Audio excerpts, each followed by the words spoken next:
Hello students, welcome to Shruti Kirti the admired one. Force क्या होता है?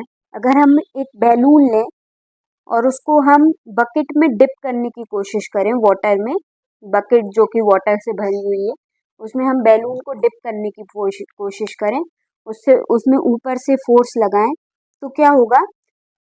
हमने जितनी देर के लिए बलून पर फोर्स लगा के रखा वो नीचे जाएगा, और जैसे ही हमने हाथ हटाया बलून वापस से ऊपर आ जाएगा। ऐसा क्यों होता है? और बलून नॉर्मली भी अगर हम बकेट में डालेंगे जो कि पानी से भरी हुई है, तो बलून उसमें फ्लोट करेगा, और हम नीचे प्रेशर लगा रहे हैं तो उतनी देर के लिए नीचे, जैसे ही हाथ हटाया तुरंत ऊपर। तो ये ऊपर कैसे आ रहा है? बलून ऊपर क्यों आता है?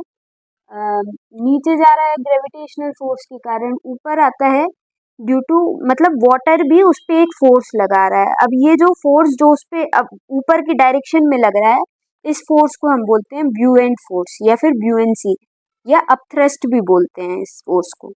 तो ब्यूएंट फोर्स क्या है? अपवर्ड फोर्स है। ब्यूएंट फोर्स क्या है? अपवर्ड फोर्स है जो ऑब्जेक्ट पे एक्सर्ट हो रहा है, जो कि पूरी तरीके से या पार्शली फ्लूइड में इमर्स्ड है। और इस अपवर्ड फोर्स को हम अपथ्रस्ट भी बोलते हैं, ब्यूएंसी भी बोलते हैं, और ब्यूएंट फोर्स भी बोलते हैं। इसके कुछ एग्जांपल्स देख लेते हैं। जैसे हम स्विम करते हैं, तो हमको स्विमिंग करते समय अपनी बॉडी हल्की महसूस होती है।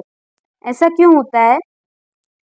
क्योंकि ऐसे नॉर्मली जब हम वाटर के बाहर होते हैं, फ्लूइड के बाहर होते हैं, जब स्विम नहीं कर रहे होते हैं, तो हमारे ऊपर कौन सा फोर्स एक्ट करता है? ग्रेविटेशनल फोर्स, नीचे की तरफ। और जैसे हम स्विम कर रहे हैं तो वाटर में क्या होता है? वाटर हम पर ब्यूएंट फोर्स भी लगाएगा, ब्यूएंट फोर्स भी लगाएगा, अपथ्रस्ट लगाएगा, तो नेट फोर्स जो है वो कम हो जाता है। ग्रेविटेशनल फोर्स हम पर एक्ट कर रहा है नीचे की तरफ, ग्रेविटेशनल फोर्स, और वाटर हम पर एक फोर्स लगाता है जिसको हम ब्यूएंट फोर्स या अपथ्रस्ट बोलते हैं, ये हम पर एक्ट कर रहा है ऊपर की तरफ। तो जो नेट फोर्स है वो डिक्रीज हो गया। नेट फोर्स डिक्रीज हो गया तो हमको हल्का लगता है। ऐसे ही आपने महसूस किया होगा, या फिर नहीं महसूस किया है तो, जब हम वेल में से वाटर निकालते हैं तो क्या होता है? जब तक जो बकेट है, जब तक बकेट वाटर के अंदर है,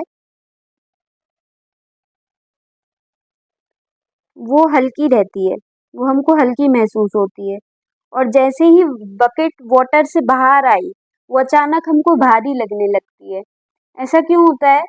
क्योंकि जब बकेट वाटर के अंदर थी तो उसमें दो फोर्स एक्ट कर रहे थे, एक ग्रेविटेशनल फोर्स और दूसरा ब्यूएंट फोर्स, जो ग्रेविटेशनल फोर्स के अपोजिट डायरेक्शन में, मतलब अपवर्ड डायरेक्शन में एक्ट कर रहा था। तो नेट फोर्स जो है वो कम एक्सपीरियंस हो रहा था।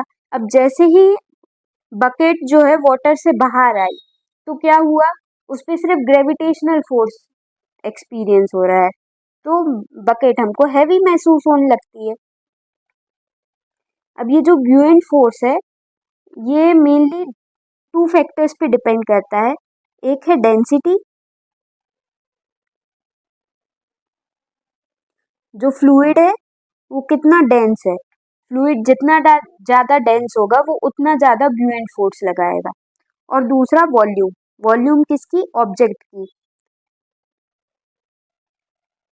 ये जो ऑब्जेक्ट हम डिप कर रहे हैं, या जिस ऑब्जेक्ट जो ऑब्जेक्ट फ्लूइड के अंदर इंसर्ट हो रहा है, जिस पे हम देख रहे हैं कि कितना ब्यूएंट फोर्स लग रहा है, उसकी वॉल्यूम पर डिपेंड करता है।